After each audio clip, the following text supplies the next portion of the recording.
तो Indian IT sector में इस वक्त काफ़ी बड़ी हलचल देखने को मिल रही है। अब सवाल ये उठता है कि ये जो बिकवाली हो रही है, इसके पीछे का डेटा आखिर क्या कह रहा है, और इससे भी ज़रूरी कि इस पूरे माहौल को लॉजिकली यानी कि तर्क के साथ कैसे समझा जाए। चलिए आज इन्हीं आंकड़ों को ज़रा गहराई से समझने की कोशिश करते हैं। सबसे पहले इस बात को समझना होगा कि मामला कितना गंभीर है। देखिए, निफ्टी आईटी इंडेक्स अपने पीक से मतलब अपने उच्चतम स्तर से 27% नीचे आ चुका है। ये कोई छोटा मोटा करेक्शन नहीं है, ये एक बहुत बड़ी गिरावट है जिसने पूरे सेक्टर पर ही सवाल खड़े कर दिए हैं। तो हमारी आज की पड़ताल यहीं से शुरू होती है। तो जाहिर है दो सवाल हमारे सामने आते हैं। पहला तो ये कि इस जबरदस्त गिरावट की असली वजह क्या है, और दूसरा जो शायद इससे भी ज्यादा अहम है कि ऐसी सिचुएशन को एनालाइज करने का एक सही, एक डिसिप्लिन्ड और डेटा पर आधारित तरीका क्या हो सकता है। तो इस विश्लेषण के पहले हिस्से में हम मार्केट में जो एक अजीब सा अलगाव दिख रहा है उसे समझेंगे। इसे हम AI डिस्कनेक्ट कह सकते हैं। ये आंकड़े देखिए पूरी कहानी बयां कर देते हैं। सिर्फ पिछले हफ्ते की बात है। एक तरफ पूरा का पूरा निफ्टी इंडेक्स 2.5% ऊपर जाता है और दूसरी तरफ निफ्टी आईटी इंडेक्स 7% नीचे गिर जाता है। इससे एक बात तो बिल्कुल साफ है ना, कि ये प्रॉब्लम पूरे मार्केट की नहीं है, ये खास तौर पर आईटी सेक्टर से जुड़ी हुई है। तो इस गिरावट का जो मेन ट्रिगर है वो है आर्टिफिशियल इंटेलिजेंस यानी AI को लेकर बढ़ता हुआ डर। और मजे की बात यह है कि दुनिया में जब भी AI को लेकर कोई अच्छी पॉजिटिव खबर आती है तो हमारे इंडियन आईटी शेयरों पर उसका उल्टा नेगेटिव असर पड़ता है। मार्केट को यह डर सता रहा है कि कहीं AI इन कंपनियों के सालों पुराने बिजनेस मॉडल को ही खत्म ना कर दे। और अब देखिए, ये डर सिर्फ आईटी सेक्टर तक ही नहीं रुका है, ये एक लहर की तरह फैल रहा है और दूसरी इंडस्ट्रीज को भी अपनी चपेट में ले रहा है। आइए देखते हैं कैसे। इस डर की शुरुआत हुई जब एंथ्रोपिक जैसी AI कंपनियों ने यह दावा किया कि उनकी टेक्नोलॉजी सॉफ्टवेयर डेवलपर्स की जरूरत को बहुत हद तक कम कर सकती है। बस यहीं से यह चिंता शुरू हुई कि आईटी कंपनियों का रेवेन्यू 50% तक गिर सकता है। और देखते ही देखते ये डर ऑनलाइन इंश्योरेंस सेक्टर में PB फिनटेक जैसी कंपनियों तक पहुंच गया और अब तो ये नुआमा जैसी वेल्थ मैनेजमेंट फर्म्स को भी परेशान कर रहा है। ये दिखाता है कि टेक्नोलॉजी के बदलाव का डर कितनी तेजी से फैलता है।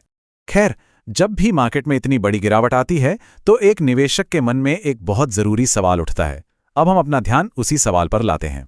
सवाल बहुत सीधा है, क्या ये 27% की बड़ी गिरावट आईटी शेयरों को एक बढ़िया मौके में बदल रही है? क्या ये गिरते हुए बाजार में पैसा लगाने का एक सुनहरा अवसर है?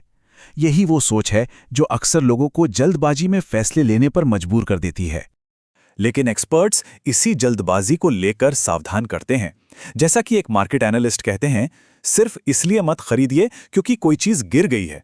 ये एक इमोशनल फैसला हो सकता है। ऐसे अनिश्चित समय में हमें एक अनुशासित, एक प्रोसेस ड्रिवन अप्रोच की सबसे ज्यादा जरूरत होती है। तो ये अनुशासित अप्रोच आखिर है क्या? चलिए एक ऐसे फ्रेमवर्क को समझते हैं जो इमोशंस पर नहीं बल्कि ठोस आंकड़ों पर टिका हो। इस फ्रेमवर्क का जो सबसे अहम हिस्सा है वो है डिविडेंड यील्ड। देखिए, ये सिर्फ शेयर की कीमत को नहीं देखता, ये बताता है कि आपके लगाए हुए पैसे पर कंपनी आपको डिविडेंड के तौर पर सालाना कितनी कमाई दे रही है। जब मार्केट में कंफ्यूजन हो तो ये यील्ड वैल्यूएशन का एक बहुत ही भरोसेमंद पैमाना बन जाता है, क्योंकि ये सीधे कंपनी के असली मुनाफे और कैश से जुड़ा होता है। तो एनालिस्ट के मुताबिक 5 से 6% का डिविडेंड यील्ड एक बहुत ही जरूरी लेवल है। जब कोई फंडामेंटली मजबूत आईटी कंपनी इस रेंज में पहुंचती है तो ये एक इशारा हो सकता है कि उसका वैल्यूएशन अब शायद आकर्षक हो रहा है। ध्यान दीजिए, ये खरीदने का ऑर्डर नहीं है, बल्कि ये एक ट्रिगर है कि अब इस पर गहराई से रिसर्च शुरू की जाए। तो इस पूरी प्रोसेस को हम 4 सिंपल स्टेप्स में देख सकते हैं। सबसे पहला स्टेप, एक फंडामेंटली मजबूत बड़ी आईटी कंपनी को पहचानिए। दूसरा, सिर्फ शेयर की कीमत पर नहीं बल्कि उसके डिविडेंड यील्ड पर नजर रखिए। तीसरा स्टेप है इंतजार करना। जी हां, इंतजार करना कि यील्ड 5 से 6% की रेंज में आ जाए। और फिर आता है चौथा और सबसे अहम स्टेप, जैसे ही वो लेवल आए आप अपना डिटेल रिव्यू शुरू कीजिए। एक बात समझना बहुत जरूरी है, ये कोई ऑटोमेटिक खरीदने का सिग्नल नहीं है, बल्कि ये एक डिसिप्लिन प्रोसेस की शुरुआत है। और बस यही बात हमें इस पूरे एनालिसिस के सबसे जरूरी सबक पर ले आती है। मार्केट में कामयाबी भविष्यवाणी करने से नहीं बल्कि एक अच्छी प्रोसेस को फॉलो करने से मिलती है। देखिए, किसी भी निवेशक के पास 2 ही रास्ते होते हैं। पहला है इमोशनल इन्वेस्टिंग, जो डर या लालच के चक्कर में होती है, और दूसरा है प्रोसेस ड्रिवन इन्वेस्टिंग, जो डिविडेंड यील्ड जैसे पहले से तय किए गए डेटा और नियमों पर चलती हैं। ये दूसरा रास्ता ही है जो मुश्किल समय में इमोशंस को कंट्रोल करने और सही फैसले लेने में मदद करता है। तो आखिर में सवाल यही है जिस पर हमें सोचना चाहिए।